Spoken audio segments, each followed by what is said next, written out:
What's up, guys? Chase Oliver 68 here. I'm a little bit sunburnt. When you live in California and you're sitting in the sun watching a football game, sometimes you get sunburnt. It's not my fault. It's nature's fault. Blame nature. But anyways, if you guys like me, subscribe up above. Check out CO Live videos, my video game channel, and follow me on Twitter at ChaseOliver68. Anyways, time to recap UFC 152, which was live in Toronto, Canada.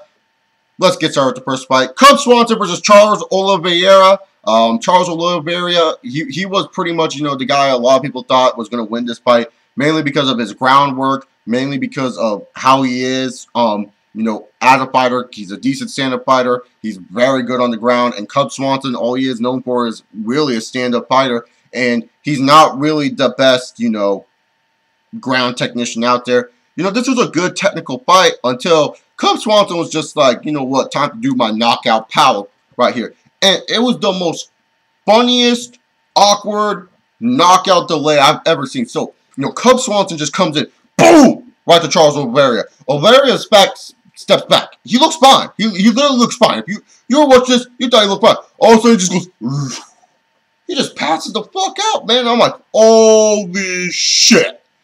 Now, that's a knockout, man. That's a knockout. That's just power right there. Cub Swanson wins. I believe this is his, would it be his third or fourth straight win? I think it's his fourth straight win. And you know what? Congratulations, Cub Swanson, because to be honest, you deserve these wins. You're always an entertaining fighter and one of my personal faves from the WEC. So, Cub Swanson, congratulations on the win. Don't know what's next for Cub Swanson. Maybe give him Frankie Edgar. I would like to see that fight. Or isn't Clay Guida in the featherweight division now? Give him Clay Guida. Give him someone good to see if he's ready for a title shot. Or hell, give him the zombie. And Charles Oliveira, he has to go work on his game some more. Maybe give Charles Oliveira... Did they already... No, I think they already fought. Never mind. It's so hard to remember who these guys fought in the past. Anyways, we got the return of the only man ever to beat John Jones. M-A-T-T-H-A-M-I-L-L.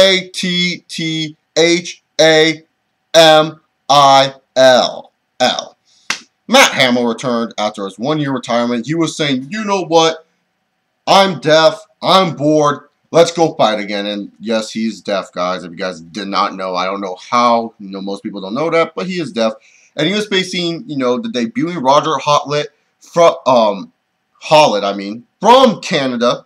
And to be honest, Matt Hamill just looked like a monster in this match because his opponent just looked lost in that ring. He in the octagon. This dude did not know what octagon control was. This dude did not know what to do. I mean, he was letting Matt Hamill act like Anderson Silva and guys that get, all cocky, putting his hands out. Matt Hamill was just like, he made Matt Hamill look legit. And you're like, what the fuck is going on, Matt Hamill? And Roger Hollett, from what I understand, he's been boxing for 12 years. And he got outboxed by Matt Hamill.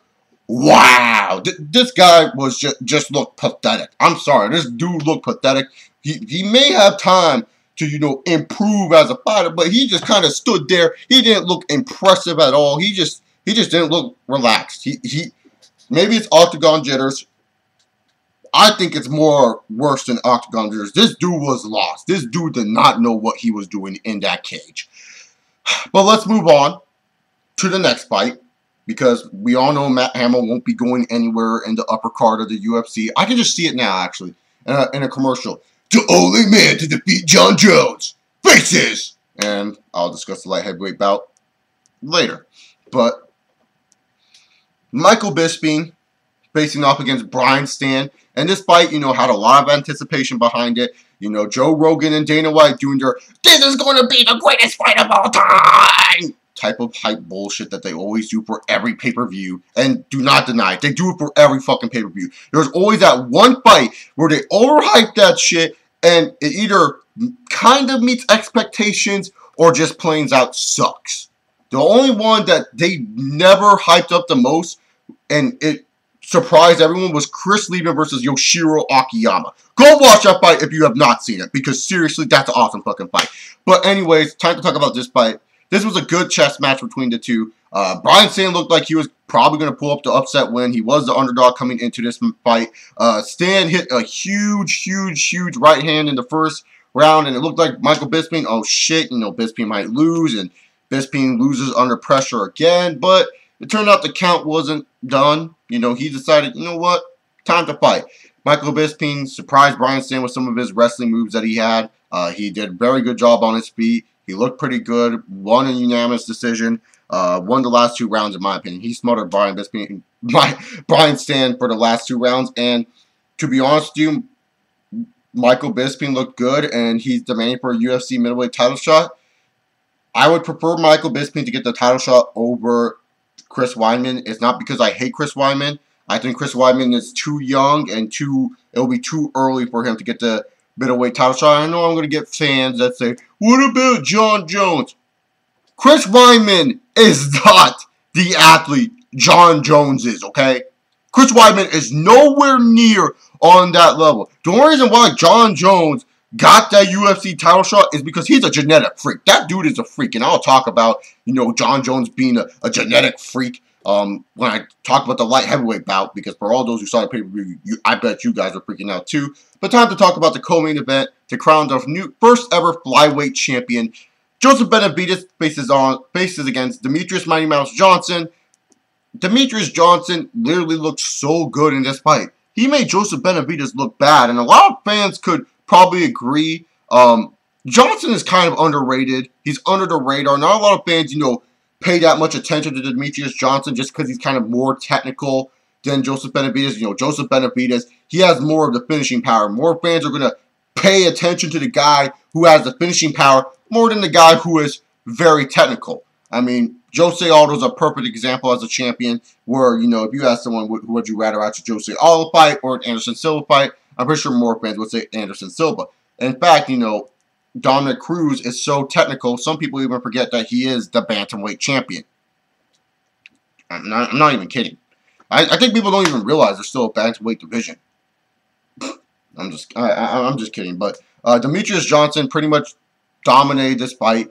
His speed was too much for Benavidez. Benavidez' best round was the 4th round where he hit Johnson hard with the right hand. Johnson was clipped. Benavidez goes for the alpha male guillotine choke. And, you know, he's about to, you know, lock that in. He has it locked in tight. And Demetrius Johnson finds a way out. And then pretty much, you know, if Joseph would have got that submission there, fight would have been over. New bantamweight champion Joseph Benavidez. And we would have gotten a rematch. But Demetrius Johnson, near the end of the fight, 5th round, started doing some Anderson Silva-like moves. Hands down. And bam. Joseph Benavidez lost. And for some reason, it was by split decision. I don't know why this was a split decision win for Demetrius Johnson. Congratulations, though, to Demetrius Johnson. I'm not saying why it was. Like, it was bad that Demetrius Johnson won by... Basically, what I'm trying to say, Demetrius Johnson won by unanimous decision, not by split decision. Case of story. I should have just said that instead of going into detail. But congrats to Demetrius Johnson, the first ever flyweight champion in the UFC. I don't know what else to say, but... Time for the main event, Jon Jones versus Vitor Belfort. Now, we all know Jon Jones, he's not the most popular guy in MMA right now. He is pretty popular, but he's not the most popular guy, especially after what happened with 151. So a lot of fans, you know, they were pulling for Vitor Belfort. And Vitor Belfort, he's a legend in the sport. This dude is a motherfucking legend. I don't care how you put it. I don't care if you look at what he's done today. Look at what he's done in the past and what he implemented into mixed martial arts. You'll see Vitor Belfort is a motherfucking legend. And this was a fight between the Phenom, the original Phenom, versus the new Phenom. And this fight could not have started in a better way. So pretty much, you know, the fight starts out. Vitor looks slow. He doesn't look like Vitor Belfort. Jon Jones, you know, takes him down, hitting his fucking huge elbows. All of a sudden, oh my God, he hits an armbar. Vitor gets an armbar. Jon Jones literally is in trouble here. Everyone was going crazy and thought, oh shit, Jon Jones is about to get his ass kicked. And Jon Jones looked like he was going to tap, started, you know, slamming Vitor, and he actually hurt that right arm. And pretty much, you know, well, I don't know if it's serious yet or not. Hopefully it's not too serious. But he did hurt that right arm, and it sucked that he had to hurt that right arm, but he still dominated this fight. You know, Vitor Belfort was pulling noob moves. He was like, I'm just going to pull guard all the time. And it's like, Vitor, why are you pulling guard on Jon Jones, man? I mean, do people not notice when Vitor was actually going in, like closing in the gap. He had a decent chance of maybe hitting a good punch on Jon Jones. I mean, in the 4th round before the fight ended, Vitor was starting to get the flow going, and I really thought he landed some nice shots on Jon Jones. And then all of a sudden he pulls guard. He tries to go for a submission. It ends up failing. Jon Jones hits Americana. Vitor just taps automatically. Jon Jones sets a record. He has the most submissions as a UFC light heavyweight. Retains the UFC championship for the 4th time. Almost there to breaking Tito Ortiz's record. This is going to be an interesting thing to see what happens with Jon Jones next. Vitor's probably going to take his, usual 2-year break. But this is going to be interesting, and congrats to Jon Bones Jones. Just because I don't like the guy as a person does not mean I don't respect him as a fighter. Jon Jones is one hell of a fighter. He's either the 1st or 2nd best fighter in today of the world of MMA, depending on how you're looking at it. I personally think Anderson Silva is the best fighter today in MMA. But nonetheless, very good defense for Jon Jones, fighting under adversity, especially with that right elbow being hurt. Very good job by Jon Bones Jones. Overall, UFC 152 is a solid show. The last 3 fights are really cool, really good to watch. I suggest you watch them. And I'll even watch Cub Swanson versus Charles Oliveira. So 4 fights that are really good. That's pretty good. That's pretty good. Well, I don't know how you really look at 1st round knockouts, but I thought it was a pretty good fight up until the knockout. Knockout of the night goes to Cub Swanson. Submission of the night goes to Jon Jones. And the fight of the night, that was a hard one for me. And it really was. But I'm actually going to go with Joseph Benavidez and Demetrius Johnson for my fight of the night. Thank you all for watching. This is Chase Oliver 68. Comment down below your thoughts on UFC 152. I'm out of here. Time to go to sleep. Go Chargers, go. Peace!